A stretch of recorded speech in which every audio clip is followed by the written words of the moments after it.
Hey, what's up guys? Tougie here, back again, and it's time for another quick hit video talking hockey because there's a lot to talk about, but not enough for one subject to have that just be the entire video, pretty much. We're getting right down to business today. Didn't make a video about it yesterday because I wanted to see how it was going to play out. But yeah, the New Jersey Devils fired Shero in a move that I just cannot wrap my head around. I don't get it.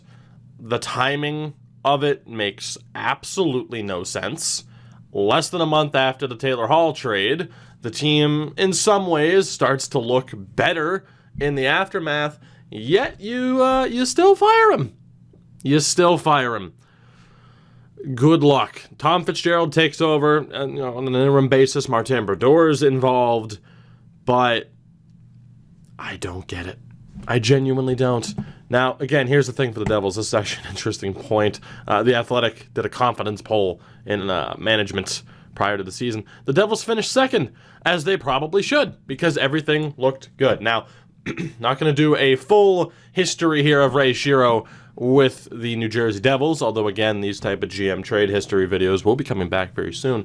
But you look at the moves that he made. Now, yes, you lucked in to Nico Hischier, you lucked into Jack Hughes especially, but you look at this team.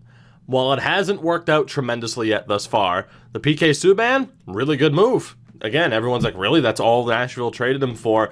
That is still a really good move, even if Subban has not had a great season. And obviously, people are like, oh, they should trade PK now. New Jersey should flip him. You're going to get even less back than that. So, not a great start to the PK Subban campaign, but the Gusev trade for a second and a third looks great. Louis Domingue we'll talk about in a second for a conditional seventh. That's not too bad. And then, of course, the Taylor Hall trade, where we still just don't know what the full return is going to be. And obviously, he was the GM there for a bit. There's a lot to look at in terms of contracts that were signed, deals that were made. But one way or another, I don't see the point. And when you look at this Devils team this season, here we'll actually go off of the old depth chart here on Cap Friendly. I fucking love this feature. Cap Friendly is amazing. You look at this team. The bottom line is you have underperforming players. And again, he could be called, Shero could be called guilty of holding on to John Hines for a little bit too long, who, of course, funny enough, has ended up in Nashville. But at the end of the day, it's underperforming players. Jesper Bratt should be better than 15 points in 37 games. You should probably expect more from him. I mean, he had 33 points in 51 games, but, you look to have him take a step up. He hasn't done that. Nico, 28 points in 40 games is solid, but, there could be better. Pavel Zacha, I mean, defensively, solid from everything I know of him. Let me know if I'm wrong on that, Devils fans, but point total's not quite there. Blake Coleman, maybe, it's about as good as you would expect, but you look at some of these numbers, and it's just, it's not what you would expect, and boy, is that fourth line not contributing offensively whatsoever. And then defensively, too. Again, PK hasn't been that strong, but you go into the season with PK, Severson, Vatanen, and Butcher as your top four. That's a top four that's good enough to get you into the playoffs. And then you get to the goaltending, which the argument would normally be, well, yeah, they're goaltending. The team in front of them, the team in front of the goaltenders has underperformed all season long. Of course, Louis Domingue, coming off of back-to-back wins. I believe, he had the shutout the other night, and then they just beat Tampa. So, still, I mean, you kind of want it better from Mackenzie Blackwood, only a 905 on the season. It's tough. It's tough. And firing Shero now for a mess that I really, even though he's the one that built the team, I really can't pin this mess on him. It's a very interesting time to be a Devils fan, because you went from thinking, oh, we're going to get into the playoffs. Blackwood's the goalie that we needed. That top four on D is solid. You add Jack Hughes to a younger core, and that's the thing, too, for the Devils here. It is a younger core. Bratt's 21. Hischier's 21. Zacha's 22. You have, Jack Hughes at 18, of course. Boqvist is 21. And in the system, Mike McLeod will see, Nick Merkley and Nathan Schnarr, who you picked up in the Taylor Hall trade. It's not too bad. But I don't know what the hell happens to this team. I really don't. And I just simply cannot understand this move. Their next game is tomorrow night against the Toronto Maple Leafs, which is going to bring me to talking about Jonathan Huberdeau real quick, because after that ridiculous, what was it, an 8-4 final between Florida and Toronto, Jonathan Huberdeau is now the all-time leader in points for the Florida Panthers, surpassing Olli Jokinen. He is 26 years old. One of the best players in the league that very few people talk about because he plays for the Florida Panthers. But Jonathan Huberdeau is the real deal. And that number is only going to go up. Of course, it took 420 points, which is hilarious. Of course, that's the weed number. But just an interesting note. It's like, oh man, Olli Jokinen.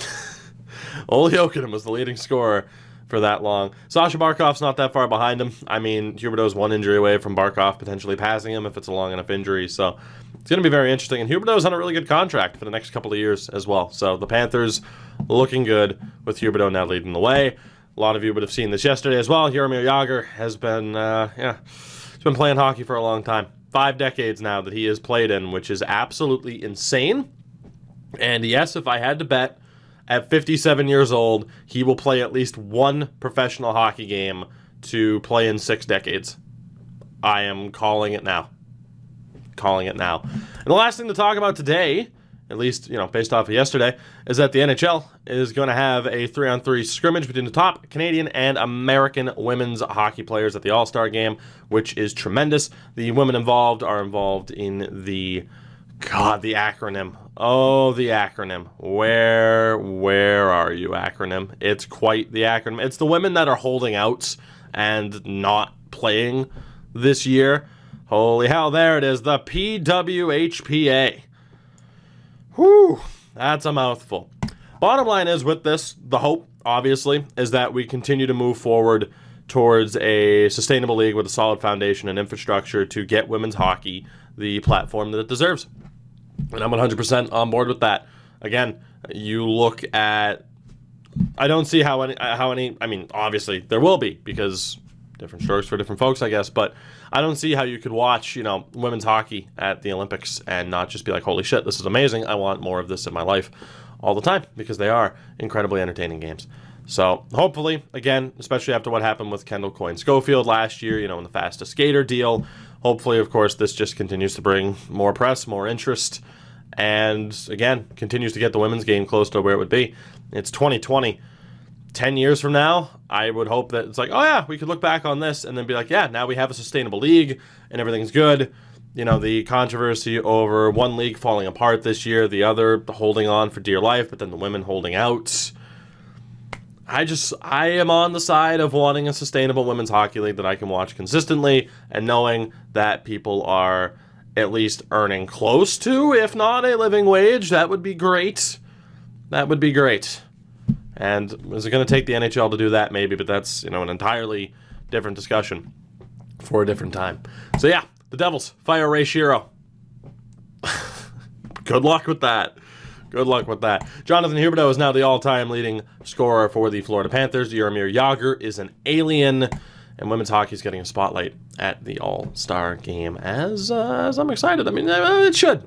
It should. Why not? It's the least the NHL can do. Put a spotlight on it. Continue to get the good press from it, and then if the last sole surviving league folds, I think everyone knows they're just going to swoop in and build it up from there. And whether or not that's the best thing for the game, again, that's an entirely different discussion and debate.